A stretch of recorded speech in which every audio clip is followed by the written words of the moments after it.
It's been different. Usually we have like spring training to get to know all these guys.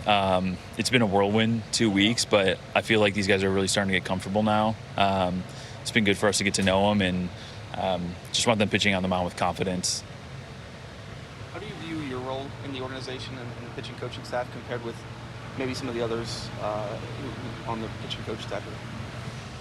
Yeah, I think this is it's a really good group. I love working with Frenchie, Plas, and Grant. I think one thing that we've done really well over the last couple of years is try to put people in spots where it might bring out the most in them. So my role on the game planning side, coming from an advanced scouting background, I think helps the group.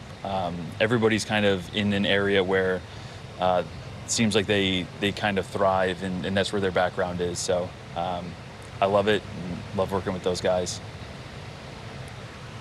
You have a couple of relief pitchers who have excellent resumes, but are facing challenges in Craig Kimbrell and Gregory Soto. What can you do? What do you do to try and help them? Yeah, we're doing everything, like looking at the usages of those guys, whether it's pitch type or location, trying to tinker with some of that type of stuff. But a lot of it too is like just mentally getting them to a point where they're confident again. So we might be able to turn some dials in terms of the usage of certain things, but really just want them to get comfortable again. And Craig had such a really good first half. And relievers are oftentimes pretty volatile in performance. So like we're hoping that this is just a bump in the road, and that we're going to see these guys both thriving really soon.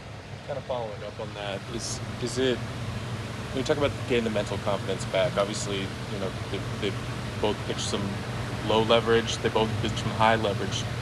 Does it take the low leverage to get back to where they can execute in high leverage, or do you, at some point, do you kind of just need to throw them in the fire and watch them perform? Yeah, I think it's good to kind of get their feet wet in a lower leverage situation, just maybe without the pressures of like an 8th or 9th inning.